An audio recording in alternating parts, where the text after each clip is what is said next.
대해서 여러분과 함께 하나님의 말씀을 나누겠습니다. 빌립보서 1장에서 복음에 합당한 생활을 주장한 사도 바울은 2장에서는 겸손을 강조합니다. 바울은요, 그리스도 예수께서 친히 겸손의 모범을 보여주셨음을 우리에게 제시합니다. 그러므로 성도들도 그리스도 예수처럼 겸손해야 할 것을 주장을 하고 있습니다. 2장 1절부터 4절까지 말씀을 보면 겸손의 생활이 무엇인지를 우리에게 잘 말씀해 주고 있습니다. 쉬운 번역으로 일단 2장 1절부터 4절까지 말씀을 함께 읽어보겠습니다. 그리스도를 믿는 것이 여러분에게 힘이 되고 있습니까? 그리스도의 사랑으로 위로를 받고 있습니까? 성령 안에서 서로 교제하며 친절과 동정을 베풀고 있습니까? 그렇다면 서로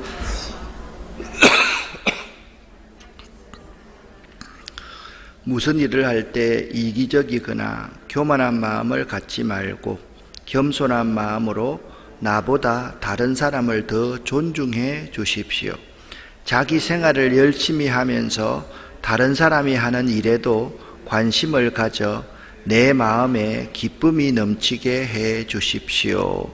아멘. 자, 1절 말씀을 보면 쉬운 번역이 참 번역이 잘 되어 있는 것은 세 가지의 질문으로 이렇게 시작을 합니다. 예수 그리스도를 믿는 것이 당신에게 힘이 되고 있습니까? 당신은 그리스도의 사랑으로 위로를 받고 있습니까? 당신은 성령 안에서 서로 교제하며 이웃에게 친절과 동정을 베풀고 있습니까? 이 질문으로 시작을 합니다. 첫 번째 질문을 가만히 한번 보십시오. 나 자신에게 묻고 있습니다. 예수 믿는 것이 당신에게 힘이 됩니까? 이렇게 말합니다. 그리스도 예수의 사랑이 당신을 진심으로 위로하고 있습니까? 두 가지는 나 자신에게 묻고 있는 것이고, 하나는 나 자신에게 이웃에 대해서 어떻게 하고 있는지를 말씀을 하고 있습니다. 이웃에게 친절과 동정을 베풀고 있습니까? 이 모든 것이 겸손의 생활과 긴밀하게 연결되어 있다라고 그렇게 말씀을 하고 있습니다. 겸손의 생활은 무엇입니까? 먼저 사도 바울은 이렇게 말합니다. 마음과 뜻을 합하여 같은 사랑을 가지라고 충고하고 있습니다. 그러니까 이것은 하나가 되라라는 의미인 것입니다. 그러니까 하나 되는 것이 겸손이다라고 말씀하고 있는 것이죠. 이제 2장부터 시작해서 쭉 보면 빌립보 교회도 흠이 없는 교회 같은데 빌립보 교회 내에서도 하나 되지 못하는 일이 있었던 것 같습니다. 두 번째, 겸손의 생활은 무엇이냐? 시기심이나 허영심으로서가 아닌 남을 더 낮게 여기는 것이 겸손이다. 그렇게 말씀을 하고 있습니다. 그래서 남을 더 낮게 여긴다는 것은 자신을 살피라는 거예요. 그러니까 겸손은 뭐냐? 나 자신을 살피는 것이 겸손이다. 그렇게 말씀하고 있습니다. 세 번째, 겸손의 생활은 뭐냐? 자기의 일만 할 것이 아니라 남의 일까지 돌볼 수 있어야 한다라고 했습니다. 그러니까 진정 겸손한 사람은 나만 생각하기 그 사람이 아니라 서로를 돌보는 생활을 해야만 한다라고 말하고 있는 것입니다. 그러니까 정상적인 그리스도인은 이와 같이 세 가지의 일을 할 것입니다. 하나가 되라, 남을 나보다 더 낮게 여기라, 나일 뿐만 아니라 남의 일까지 돌볼 수 있는 사람이 되라. 다시 한번 말씀을 드립니다. 진정한 겸손한의 생활은 하나가 같은 사랑을 가지고 하나가 되는 것입니다.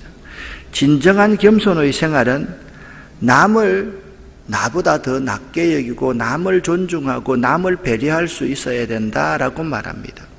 진정한 겸손의 생활은 나의 일을 잘 돌볼 뿐 아니라 남의 일까지 잘 돌보아야 된다라고 말합니다. 그래서 겸손이라는 어원을 한번 찾아보았습니다. 제가 이번 9월 2일 날 CT에서의 칼럼을 2개 하는데 첫 번째 주제가 부엽토라는 주제입니다. 좀 텔레비전이나 신문이나 이렇게 나갈 때 좀 집중하려고 생각합니다. 왜냐하면 환경 분야에 집중해서 더 많이 설교도 환경 분야에만 설교하고 칼럼도 환경 분야에도 하고 글을 쓸 때도 환경 분야에만 하면 농업과 더불어서 참 좋겠다. 그런데 놀라운 것은 겸손이라는 이 스스로 낮춘다는 humility라는 이 단어가 비옥한 태양 휴머스라는 부엽토에서 유래되었다고 그렇게 합니다. 그러니까 겸손이라는 것은 잘하는 것을 못한다고 말하는 것이 아니라 억지로 낮추는 것이 아니라 새로운 것을 잘 받아들이고 성장할 준비가 되어 있는 비옥한 토양 같은 상태가 겸손이라는 의미라는 것이고, 다시 한번 말씀을 드립니다. 새로운 것을 잘 받아들이고 성장할 준비가 되어 있는 비옥한 토양과 같은 상태, 그것이 겸손이다 라고 말하고 있다라는 거죠. 여러분, 겸손이 부엽토, 비옥한 토양 같다는 말이 이해가 되십니까? 수없는 세월 가운데 떨어진 잎들이 흙 위에 차곡차곡 쌓여서 다른 새 생명을 잉태할 수 있는 완벽한 준비를 해둔 것이 부엽토입니다. 이 비옥한 토양은요, 새 생명을 잉태할 준비가 되어 있습니다. 마찬가지로 우리의 구주이신 예수 그리스도는 새 생명을 잉태하여 새롭게 태어나게 하시는 분이십니다. 거친 사람을 부드럽게 하고 나밖에 모르는 사람을 남을 배려하고 남을 존중해 하시는 분, 그분이 우리 예수 그리스도이시다라고 성경은 말하고 있는 것입니다. 그래서 요한복음 12장 24절에는 예수님은 하늘의 밀이다 라고 말씀합니다. 하늘의 밀이 썩어지거나 자신이 죽어지지 않으면 생명을 살릴 수 없기 때문에, 생명이 태어날 수 없기 때문에 그렇게 말씀하고 있는 것이죠. 이 동방정교회에 아토스의 성자 실루안이라는 수도사가 있었습니다. 그가 추구하는 영성의 주제가 뭐냐? 겸손이었습니다. 실루안은 겸손을 이렇게 정의합니다. 겸손이란 자신을 낮추고 통회하면서 우리의 무가치와 연약함을 자각하고 오직 하나님의 자비에 눈을 돌리는 것이다 라고 말했습니다. 참 정의를 의미 있게 잘했다라는 생각이 듭니다. 자신을 낮추고 십자가 앞에서 자신을 살피면서 통회할 수 있어야만 됩니다. 그러면 우리가 얼마나 무가치한 존재인지, 우리가 얼마나 연약한 존재인지를 자각하게 되는 것이죠. 그래서 하나님의 자비와 사랑에 눈을 돌리는 것, 그것이 겸손이라고 했습니다. 여러분, 사람이요, 어떨 때 겸손합니까? 어떨 때 겸손해집니까? 자신의 죄를 깨달을 때 겸손해집니다. 그래서 엄청난 업적을 남기고 수많은 교회를 세웠던 바울은 자신을 죄인 중에 괴수라 그렇게 고백하고 있습니다. 또 인간이 어떨 때 겸손합니까? 고난 가운데서 자신의 약함을 발견하게 될 때 인간은 늘 겸손할 수 있다라는 거죠. 그래서 우리는 끊임없이 이 십자가 앞에서 자신의 죄를 깨닫고 자신의 약함을 발견할 수 있어야만 합니다. 겸손은 그렇다고 하면 자신의 죄를 깨닫고 자신의 약함을 발견할 수 있는 것은 나 스스로가 자신의 죄를 깨달을 수가 없는 것이죠. 내 자신의 약함을 깨달을 수 없는 것이죠. 그래서 겸손은요, 그리스도 안에서만 가능함을 우리가 배울 수가 있는 것입니다. 2장 5절부터 8절까지 말씀을 보면 겸손의 모범을 보이신 예수 그리스도에 대해서 우리에게 잘 말씀해 주고 있습니다. 우리 개역 개정 4판으로 2장 5절부터 8절을 한번 읽어 보겠습니다. 너희 안에 이 마음을 품으라. 곧 그리스도 예수의 마음이니 그는 근본 하나님의 본체시나 하나님과 동등됨을 취할 것으로 여기지 아니하시고 오히려 자기를 비워 종의 형체를 가지사 사람들과 같이 되셨고 사람의 모양으로 나타나사 자기를 낮추시고 죽기까지 복종하셨으니 곧 십자가에 죽으심이라. 아멘. 사도 바울은요, 믿는 우리들이 예수 그리스도의 마음을 품어야 할 것을 말하고 있습니다. 너희 안에 이 마음을 품어라. 곧 예수 그리스도 예수의 마음이니 라고 말씀을 하고 있습니다. 그러니까 성도가 겸손하는 것은 뭐냐면 자신을 비우는 것입니다. 내 속에 예수로 채우는 것. 그것이 예수가 우리에게 보여준 겸손의 모범입니다. 예수님도 마찬가지입니다. 하늘 영광을 버리고 이 땅에 오셔서 하나님 앞에서 자신을 비우는 마음, 그 비우는 마음이 있었기 때문에 십자가에서 우리를 사랑할 수 있었던 것이겠지요. 예수 그리스도는 하나님의 본체이십니다. 그러나 종의 형체로 곧 사람의 모양으로 우리 가운데 오셨습니다. 그렇지만 그 예수님이 하나님의 본체를 포기하신 것은 결코 아닙니다. 그는 하나님이시되 그 영광을 잠시 죄 많은 우리들을 위해서 내어놓으신 것입니다. 그분은 우리를 위해서 전적으로 낮아지셨습니다. 죄인들을 위해서 전적으로 낮아지셨습니다. 세상에 자기들의 힘으로는 도무지 구원받을 수 없는 자들을 위해 낮아지신 분이 예수 그리스도이십니다. 또한 그는 십자가에서 죽기까지 복종하셨습니다. 그는 하늘의 영광을 떠나 비천한 인간의 모습으로 우리 가운데 오셨습니다. 그분이 예수 그리스도이십니다. 그 예수 그리스도, 그분이 이제 그렇게 겸손했기 때문에 하나님께서 그를 높여서 모든 이름 위에 뛰어난 이름을 주셨다라고 말씀하고 있는 것입니다. 빌립보서 2장 9절부터 11절까지 말씀을 함께 읽어보겠습니다. 그 이름으로 하나님이 그를 지극히 높여 모든 이름 위에 뛰어난 이름을 주사 하늘에 있는 자들과 땅에 있는 자들과 땅 아래에 있는 자들로 모든 무릎을 예수의 이름에 꿇게 하시고 모든 입으로 예수 그리스도를 주라 시인하여 하나님 아버지께 영광을 돌리게 하셨느니라. 아멘. 오늘 빌립보서 2장 9절 말씀을 보면 하나님이 그를 지극히 높였다라고 말씀하고 있어요. 여러분 평소 때 이 신학적 용어를 잘 안 들어보셨을 건데 그를 지극히 높였다라는 것을 성귀라 그렇게 말을 합니다. 여러분 비하라는 말과 성귀라는 말에 대해서 여러분 스스로가 이해할 수 있어야 됩니다. 그리스도의 낮아지심을 비하라고 말합니다. 그리스도가 높아지신 것을 성귀라고 이야기를 합니다. 좀 더 구체적으로 비하에 대해서 먼저 설명을 드리겠습니다.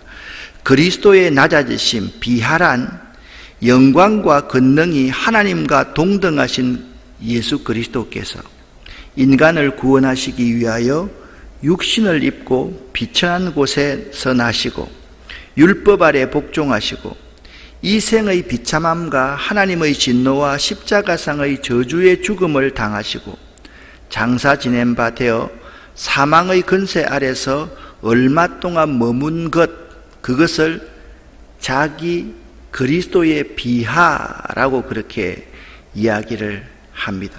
만일 그리스도께서 계속 낮아지기만 하셨다면 인간들이 그리스도를 앙모할 만한 존재가 되지 못했을 것입니다.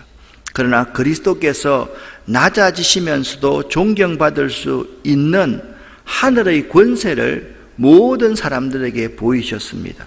그러므로 그리스도의 높아지심, 성귀는 그리스도의 본래의 모습을 되찾은 것이라고 하겠습니다. 그러니까 우리도 마찬가지입니다. 겸손한 삶을 살 수 있는 것은 십자가 앞에서 나의 비천함과 나의 연약함을 발견하면서 끊임없이 그분 아래서 낮아져야만 합니다. 그것을 겸손이라고 합니다.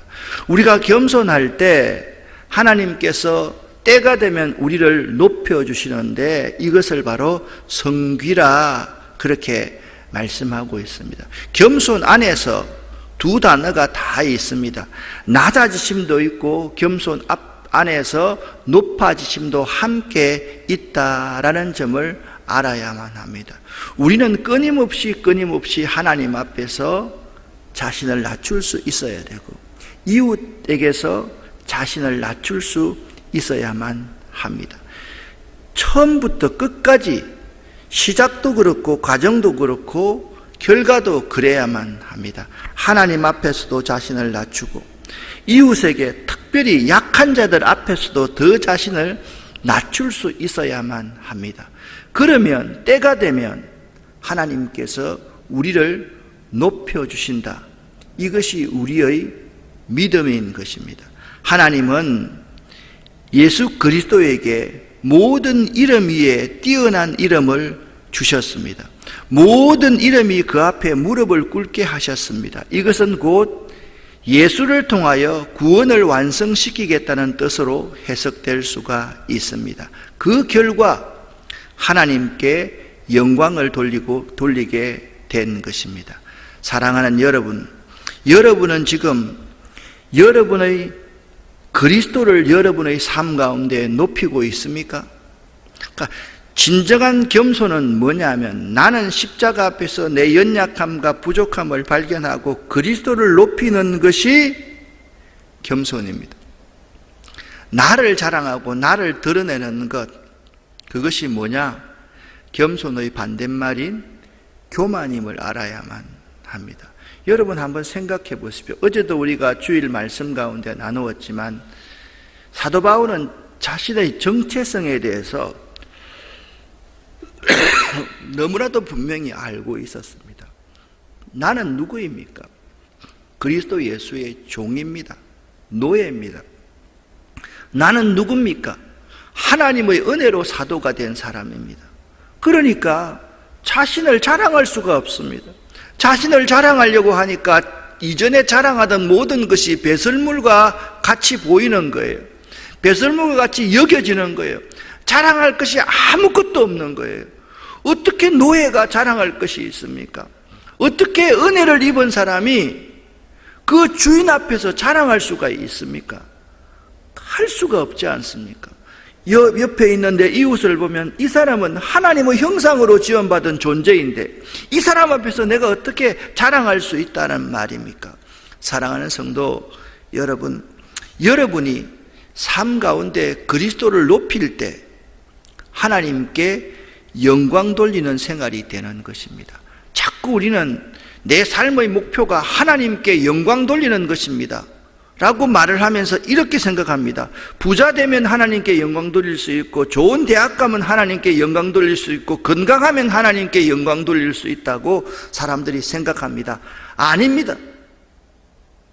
어떤 상황 가운데서 그리스도를 높이고 나의 정체성을 알고 내가 하나님의 은혜로 이 자리에 있다는 사실을 고백하게 될 때 그때 하나님께서 영광을 받으신다는 것을 잊지 말아야만 합니다. 성 프란시스는 자신의 모든 것을 다 버리고 주님을 따라서 그린 수도사가 되었습니다. 하나님 앞에서 자신을 철저히 낮췄습니다. 여러분, 내가 스스로 거지가 된다는 것, 그 많이 가진 것 다 포기하고 그린이 된다는 것, 그린 수도사가 된다는 것, 그거 쉬운 것이 아닙니다. 종교개혁자 마틴 루터가 남긴 유언은 이렇습니다. 우리는 하나님 앞에서 구걸하는 거지들이다. 이것이 참이다. 이것이 진실이다. 라고 했습니다. 매우 의미 있는 말입니다. 성 어거스틴은 참회록을 썼던 성 어거스틴은 처음도 겸손, 둘째도 겸손, 셋째도 겸손이라고 그렇게 말했습니다. 사랑하는 여러분, 오늘 예수님께서 하나님의 본체시나 하나님과 동등됨을 여길 것으로 여기지 아니하시고 오히려 자기를 비워서 종이 되어서 이 땅에 오셔서 죽기까지 복종하시니까 하나님이 그를 그 비하하신 그리스도를 성귀하셔서 높여주셨다라고 말했습니다. 모든 이름 위에 뛰어난 이름으로 세워주셨다라고 말씀하셨습니다. 겸손이 무엇입니까? 야고보서 4장 10절 말씀에 우리는 이렇게 하라고 말씀하고 있습니다. 같이 한번 읽어보겠습니다. 주 앞에서 낮추라. 그리하면 주께서 너희를 높이시리라. 아멘. 주님 앞에서, 사람 앞에서 겸손하면, 그리하면 우리가 겸손할 때 주께서 우리를 높여주시는 겁니다. 다시 한 가지만 말씀을 드립니다. 여러분과 제가 하나님께 영광을 돌리는 삶이라는 것은 내 삶의 모든 것에서 그리스도 예수의 은혜를 생각하며 그분을 높이는 것, 그것이 하나님께 영광 돌리는 삶이다. 꼭 기억할 수 있기를 예수 이름으로 간절히 축원합니다. 기도하겠습니다. 살아계신 하나님 아버지, 감사합니다. 겸손할 수 있도록 도와주시옵소서. 우리는 하나님 앞에서 구걸하는 거지와 같은 존재이다. 이것이 참이다. 아멘. 그렇습니다. 정말 우리는 아무것도 가진 것이 없고 가질 수가 없는 존재였습니다. 그러나 하나님께서 하늘 영광을 버리고 이 땅에 오셔서 우리 같은 자들을 위해서 십자가에서 죽기까지 복종하신 그 겸손을 저희가 본받기를 원합니다. 하나님 앞에서, 사람들 앞에서 항상 자신을 낮추고 자신의 부족함을 볼 수 있는 저희가 되기를 원합니다. 우리들 한 사람 한 사람이 그리스도의 이 겸비한 모습, 낮아지심의 모습을 본받아서 살아갈 수 있도록 도와주시옵소서. 하나님 아버지, 이 시간 두 손을 들고 새벽 제단을 쌓는 우리 모두를 축복합니다. 하늘 문을 여시고 하나님의 복을 쌓을 곳이 없도록 이 시간 이들에게 쏟아 부어 주시옵소서. 예수 그리스도 이름으로 축복하옵고 간절히 기도 올립니다. 아멘.